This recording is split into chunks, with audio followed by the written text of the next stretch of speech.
don't you ever tell white people, these black BLM idiots, don't complain about white people. Because they are the only reason you guys are not slaves. Yeah. The white people ended slavery. Be very grateful. These are your brothers who fought for you. Your white brothers fought to save your ancestors from slavery. Everybody was doing slavery. Stop your stupid excuses. Yeah, so something that needs to be addressed. Asian people. Asian people obviously don't understand that they're not white. I know that they try so hard to assimilate into whiteness against black people, of course. They try so hard, but you're not white. The white people don't want your ass here in this country either. They don't. If you know your history, there was a time in this country where you weren't here. You weren't on this land. You weren't. It was based on the fact that black people are the ones who fought for civil rights. And once Civil Rights Act was implemented, that allowed your ass to come over to this country. But you want to get over here, you Asian people, and acting all nasty to black people, looking down on us, staring at us, acting like we're suspicious. Who the fuck do y'all think y'all are? Looking down on us. You should be kissing our asses, because if it wasn't for black people, it wouldn't be no brown people over here. We fought for that. Our people fought for that, not yours. You get the benefit from it, but you didn't fight for it. So don't bring your Asian ass over here looking down on us.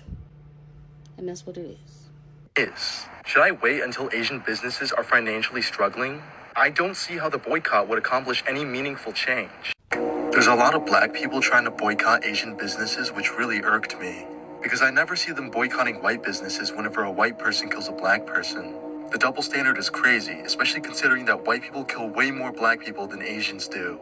And the reason why Asians are being targeted as a whole here is rooted in racism. In the Western world, we are viewed as a monolith, whereas whites are viewed as individuals. That's why the entire community gets punished for something only one of us does. And I know Asian folks, do you know why black folks are cutting you off? Here's a brief history lesson. Asian folks were discriminated against just like black folks. Y'all were kinfolk for a bit. And then you were restricted to being able to open up different shops that were considered undesirable, like laundromats. Now, black folks could have opened those things up, but they knew that that was your limit. Then somewhere along the line, you became the favored minority. Because after the wars, we had plenty of half-Asian babies, and you looked close enough.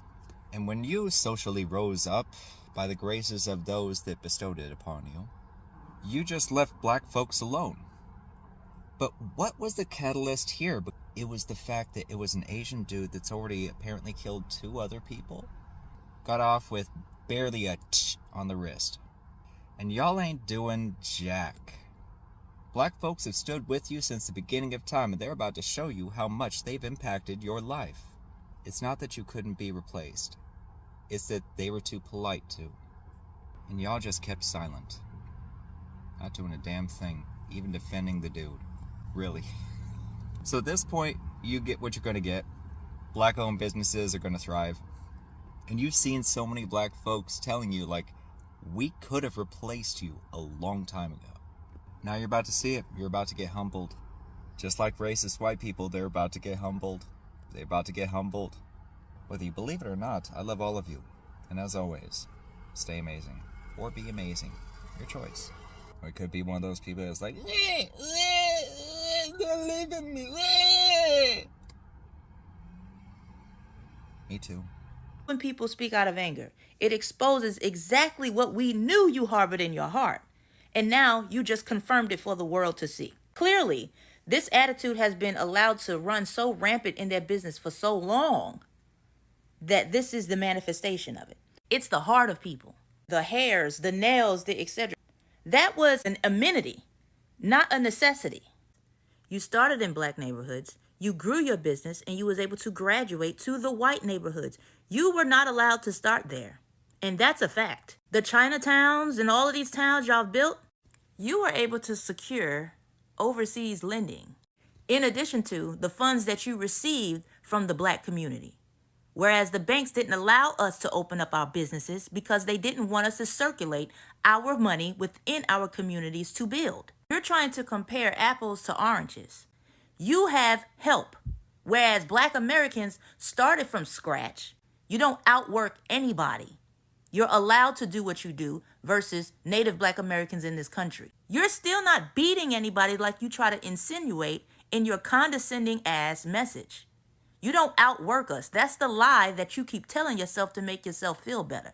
So yeah, Black Americans are right to say, we don't want to do business with you. Welcome back to my channel. Thanks for sticking with us. If you're new here, do let us know where you're watching us from. Hit that subscribe button and turn on your notifications so you never miss a video. Video credit goes to the original creators for every video used in this episode.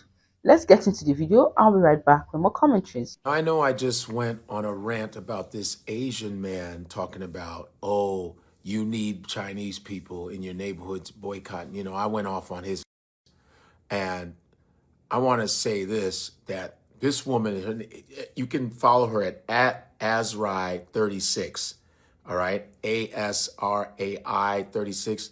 She's an Asian woman that breaks down history. She's phenomenal. I follow her.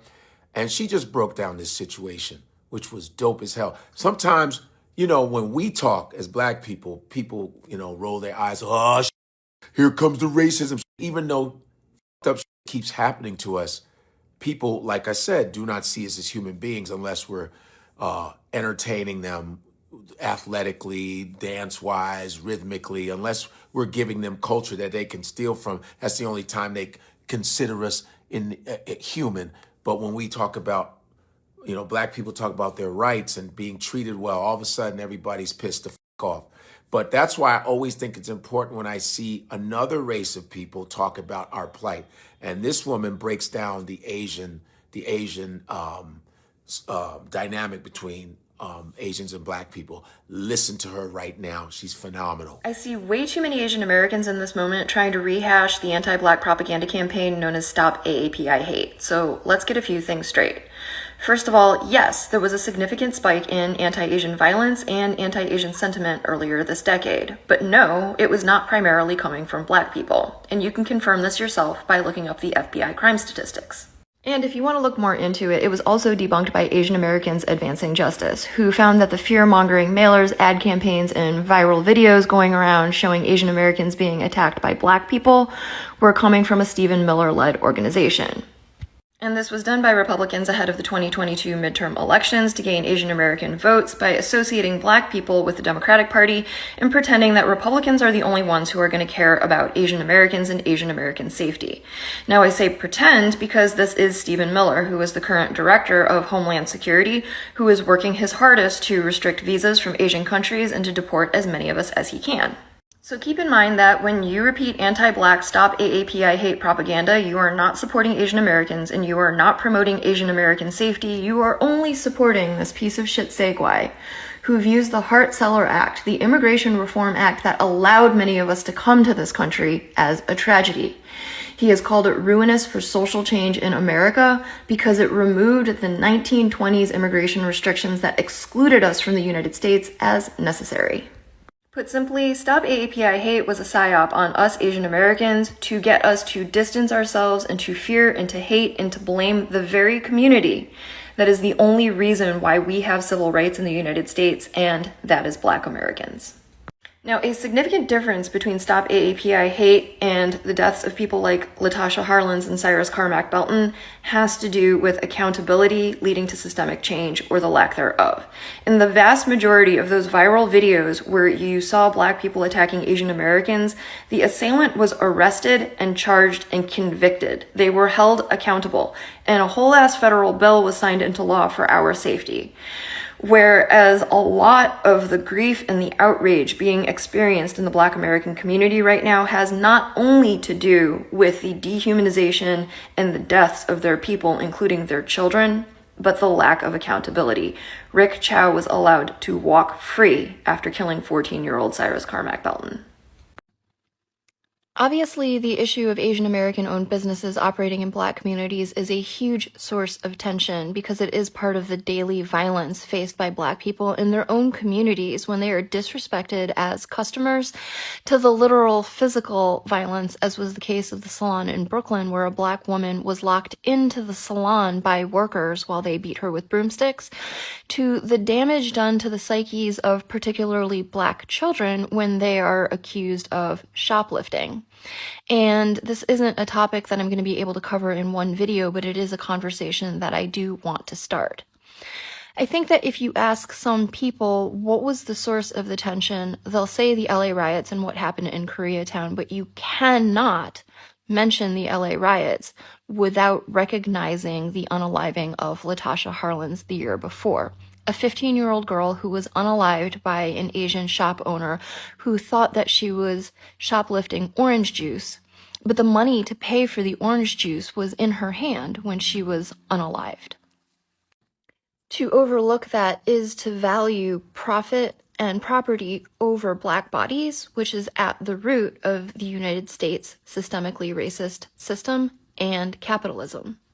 But I think that we have to go all the way back to the Civil Rights Amendment of 1964 and then the opening of Asian immigration in 1965. So in 1964, white power structure almost faced accountability to Black people. Black people should have started to be able to receive loans to open businesses in their own communities.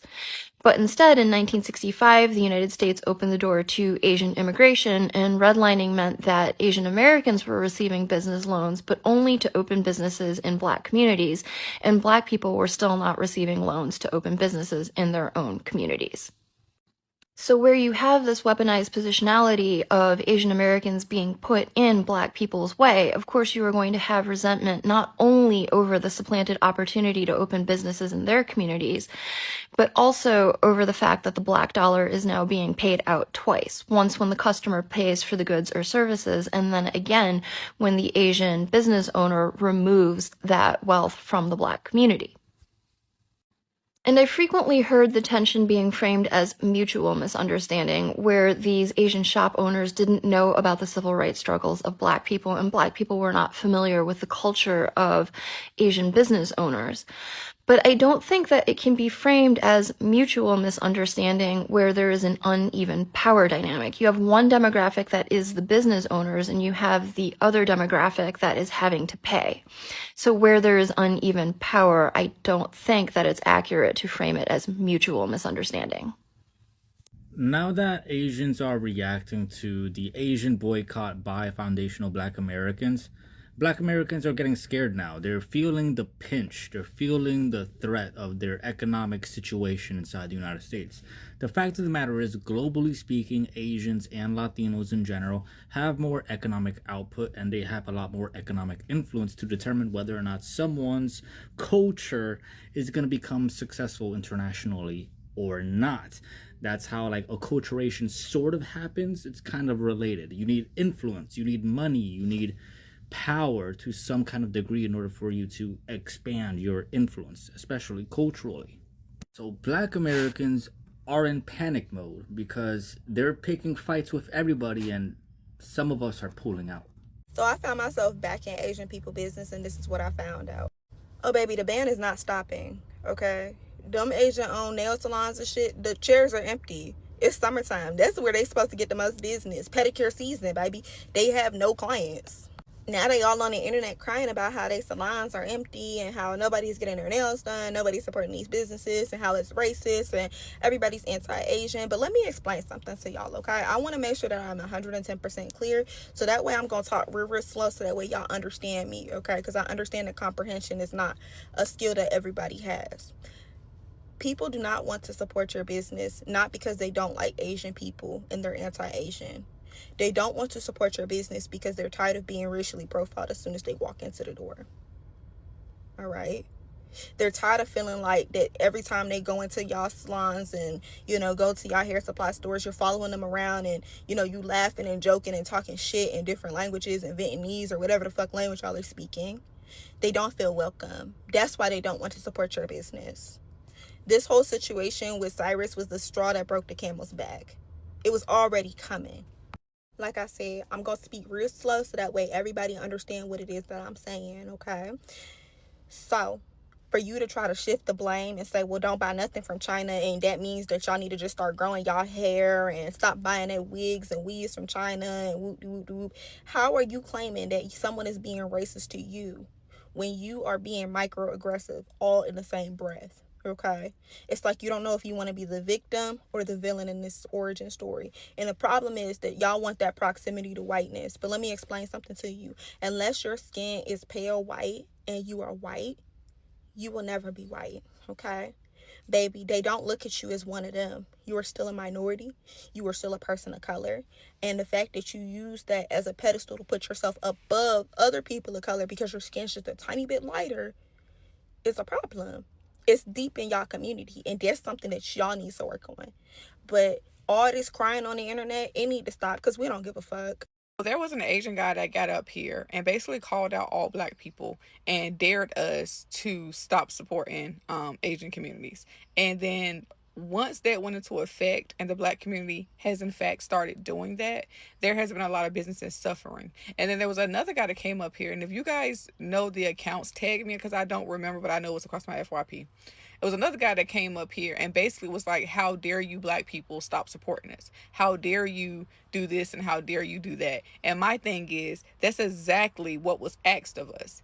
We was dared to do it. We was told to stop. It was almost as if it was a threat. It was almost as if we needed, you know what I'm saying, the Asian community. And the crazy thing is, I love everybody that loves me. I don't have no hate in my heart for nobody. You know what I'm saying? But it's like when you put everybody in a group together and then everyone act on that in that said group, don't get mad at the outcome. You can't sit there and dare somebody to do something as if it was a requirement that we needed you guys. And then when we're acting on it, now you're trying to wonder why we do it, why we did it, you know? And then the crazy thing is, we're putting money back into our own community, because if you guys don't know, that's exactly what we was doing before until it was taken away from us, you know. So yeah, like, it's damn if we do, damn if we don't. We was dared to do it, we did it, we're still doing it, and it's not going to stop. And then it's like, oh, okay, now we did it, that's still a problem. If you value conversations that go beyond headlines, hit that like button, subscribe if you haven't already, turn on your notifications so you never miss future discussions. This channel exists because of you, and conversations like this matter because you engage. Thank you for watching. Stay informed, stay compassionate, and most importantly, stay active in the dialogue. I'll see you in the next one. Bye bye.